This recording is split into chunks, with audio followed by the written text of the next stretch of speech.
24 বছর বয়সে একটা ছেলে কি স্বপ্ন দেখে? ভালো চাকরি, সুন্দর ক্যারিয়ার, বন্ধুদের সাথে আড্ডা। আমার গল্পটা একটু আলাদা। আমি প্রতি মাসের 1 তারিখে স্বপ্ন দেখি না, আমি হিসাব করি। একটা নয়, দুটো নয়, তিনটে লোনের ইএমআই এর হিসাব।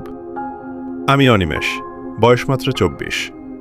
এই বয়সে জীবন আমাকে এমন এক বাস্তবতার সামনে দাঁড় করিয়েছে যা আমি কোনোদিন ভাবিনি। যেখানে আমার বয়সী ছেলেরা ভবিষ্যৎ গোছাচ্ছে, সেখানে আমার মাস শুরু হয় পকেট থেকে 11,275 টাকা বেরিয়ে যাওয়ার মধ্য দিয়ে। মাঝে মাঝে রাতের বেলা যখন একা বসি, খুব ক্লান্ত লাগে নিজেকে। মনে হয় এই বয়সে কি জীবনের সব বোঝা আমার কাঁধে এসে পড়ল। কিন্তু এই চাপটাই আমাকে জীবনের সবচেয়ে বড় শিক্ষাটা দিয়েছে। আমি বুঝেছি, জীবন সবসময় আমাদের প্ল্যান মতো চলে না। পরিস্থিতি কখনো কখনো আমাদের সময়ের অনেক আগেই বড় করে দেয়, ম্যাচিওর বানিয়ে দেয়। আজ যদি এই লোনগুলো না থাকতো, আমি হয়তো টাকার মূল্যটাই বুঝতাম না।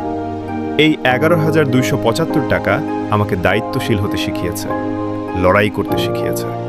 আমি জানি সময়টা কঠিন, কিন্তু এটাও জানি এই সময়টা চিরকাল থাকবে না।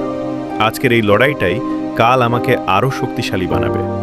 তোমরা যারা আমার মতো অল্প বয়সেই জীবনের বড় দায়িত্ব কাঁধে নিয়ে ফেলেছ, তোমাদের একটাই কথা বলবো, হাল ছেড়ো না ভাই। লোনটা সাময়িক, কিন্তু তোমার লড়াই করার মানসিকতাটা সারা জীবনের। আমার মতো আর কে কে আছো, কমেন্টে তোমার গল্পটা জানিও। চলো একসাথে লড়ি।